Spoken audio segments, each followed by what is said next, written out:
ଦେଖନ୍ତୁ ଜଣେ ସମ୍ବେଦନଶୀଳ ଆଜି ଡାଙ୍ଗମାଳ ପଞ୍ଚାୟତ ବରାଡ଼ିଆ ଗାଁର 8 ନମ୍ବର ୱାର୍ଡ ଭାରତ ଫାଇନାନ୍ସରେ ଶୁଭମ ସାହୁ ଜଣେ ବିଏମ୍ ଥିଲେ ହେଲା। ସିଏ ଦେହାନ୍ତ ହେଇଛି। ତାଙ୍କର ଜଣେ ମଉସା ବୟସ୍କ ଲୋକ ସେଇ ଗାଁର ବାସୀ ସେ ପିଲା ବିଷୟରେ କହୁଛନ୍ତି। ଆଜ୍ଞା, ସେ ପିଲାଟି କ'ଣ ଥିଲା? ପିଲାଟି ଭଲ ଥିଲା? ଆଉ ଭଲ ଥିଲା। ମୁଁ ଏଠି କଥାବାର୍ତ୍ତା ହେଇ ଖାଇ ପିଇ ଆମ ଘରେ ବି ଖାଏ ଅଧବେଳେ ପାଖରେ ଯେତେବେଳେ। ଆଚ୍ଛା, ସେ ପିଲାଟି କେମିତି ମରିଗଲା ଆପଣ କ'ଣ କହିବେ? କାନ୍ଦିଛୁ ଆଉ କହିବି କ'ଣ? ଆଉ ମନ ଦୁଃଖ ଆମର ସବୁ। ତା ବାପା ମା କ'ଣ ହଉଛି କହିପାରିବି। ଏବେ କହୁଥିଲେ ଆଉ କ'ଣ କହିବେ ବୋଲିକି?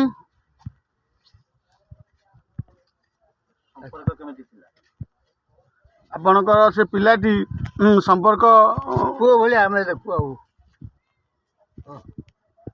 ପୁଅ ଭଳିଆ ଦେଖୁ। ସେ ବି ଆମ ସବୁବେଳେ ହସେ। ମୋ ପୁଅ ଭଳିଆ ଦେଖାଯାଏ। ଆଉ ପୁଅ ସବୁ ବିଦେଶ ମାନେ ଜାଣିଲେ କେତେବେଳେ? ଜାଣିନୁ ସକାଳେ ଯେତେବେଳେ ପୋଲିସ ଆସିଲେ ଜାଣିନୁ। ବେମାରିଆ ଲୋକ ମୁଁ ଘରେ ଶୋଇଥିଲି। ପୋଲିସ ଆସିଲେ ଯେତେବେଳେ ଜାଣିଲୁ। ପିଲାଟି ଭଲ ଥିଲା, କାମ ଦାମ ଏଠି କରୁଥିଲା? ହଁ, ପିଲା ସବୁବେଳେ ଏଠି ରହେ। ତାପରେ ତା ଡ୍ୟୁଟିକି ଯାଏ। ଆଉ ଆପଣମାନଙ୍କ ସହିତ ବହୁତ କୋଅପରେସନ୍ ଭଲ ଥିଲା? ହଁ।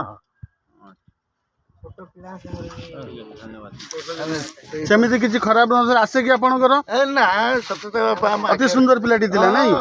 ସେ ଏକ୍ସପାୟାର୍ଡ କରିଗଲା। ମନ ଭାରି ଦୁଃଖ। ଧନ୍ୟବାଦ। ମନ ଭାରି ଦୁଃଖ। ଦେଖନ୍ତୁ, ରିପୋର୍ଟର ବିଜୟ କୁମାର ବାରିକ। ଆମେ ଜଣେ ତାଙ୍କର ପୁଅର ସୁସାଇଡ୍ କରିଛି କି କ'ଣ ହେଇଛି ସେ ବିଷୟରେ ତାଙ୍କ ବାପା କିଛି କହିବେ। ଆଜ୍ଞା, ଆପଣ ପରିଚୟଟା ଦିଅନ୍ତୁ। ମୁଁ ସାଉଣ୍ଡି ଚରଣ ସାହୁ, ଥାନା ଅଳୁକୁଣ୍ଡ, ବିଞ୍ଝାରପୁର ନିବାସୀ, ଯାଜପୁର ଜିଲ୍ଲା। ମୋର ପୁଅ ଆମର ତାଳଚୁଆ ଥାନା ଅନ୍ତର୍ଗତ ଡାଙ୍ଗମାଳ ବ୍ୟାଙ୍କ ଆମର ଭାରତ ଫାଇନାନ୍ସ ବ୍ୟାଙ୍କରେ ବିଏମ୍ ଭାବେ କାର୍ଯ୍ୟରତ ଥିଲେ। ତେଣୁକରି ଆଜିକି ବିଗତ 4 ଦିନ ହେଲାଣି ମୋ ପୁଅ ମୃତ୍ୟୁ ହୋଇଯାଇଛି। ତେଣୁକରି ଯେଉଁଦିନ ମୃତ୍ୟୁ ହେଲା ତା 21/1/2025 ଜଣେ ତାଙ୍କର କର୍ମୀ ମୋତେ ଫୋନ୍ କରି କହିଲା ଯେ ଶୁଭମ ସାର୍ଙ୍କର ସୁସାଇଡ୍ ହେଇଯାଇଛି। ତେଣୁକରି ସେମାନେ ଅଚାନକ କହିବା ସତ୍ତ୍ୱେ ମୁଁ ଆସିକି ପହଞ୍ଚିଲା ବେଳକୁ ମୋ ପୁଅର ମୃତ ଶରୀର ସେ ଯେଉଁ ଘରେ ଝୁଲୁଛି।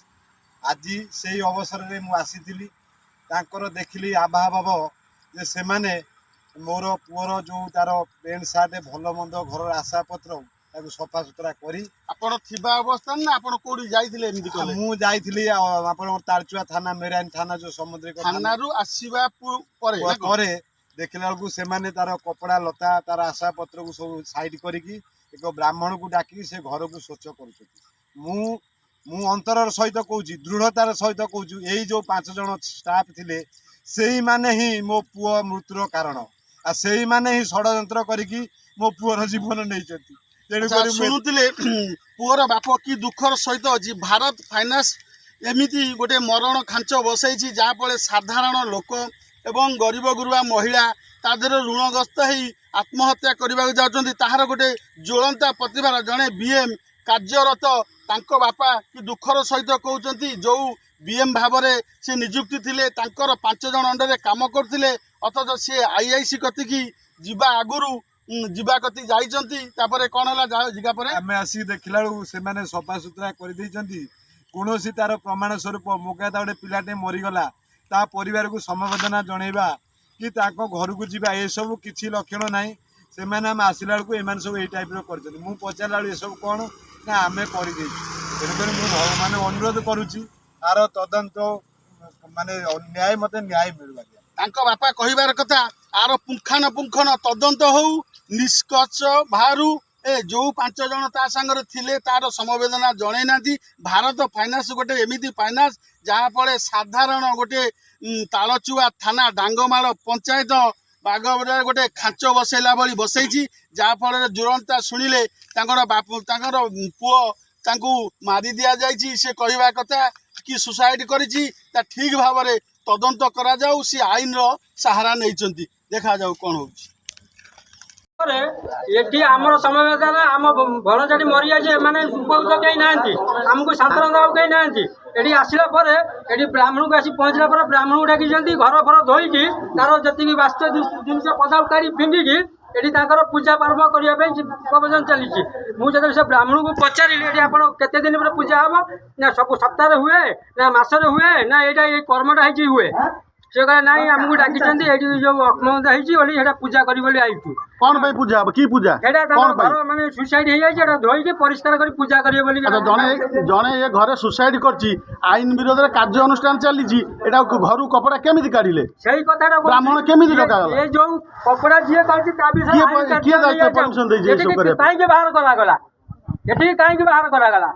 ଏପର୍ଯ୍ୟନ୍ତ କେସ୍ ସଲ୍ଭ ନ ହେଇଛି, ଏପର୍ଯ୍ୟନ୍ତ ଆପଣ କପଡ଼ା ବାହାର କଲା କି ଯିଏ ବାହାର କରିଛି ତାର ନାଁ ଦିଆଯାଉ। କିଏ ହାତ ମାରି ସେ କପଡ଼ା ଯିଏ କାହିଁକି ପଦାକୁ ବାହାରିଲା ରୁମରୁ ଭାଇ ମୁଁ କହିଛି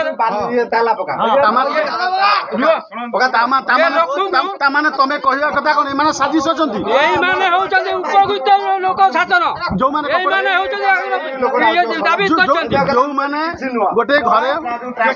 ଗୋଟିଏ ଘରେ ଯେତେବେଳେ ଅପମୃତ୍ୟୁ ହେଇଛି ବୋଲି ତାଙ୍କ ଘର ଲୋକ ଦାବି ରଖିଛନ୍ତି ଆଇଆଇସି ନାଁରେ ଥାନାରେ ତାଳଚୁଆ ଥାନାରେ ତାଙ୍କ ନାଁରେ ଏଫଆଇଆର କପି ଦାୟର ହେଇଛି।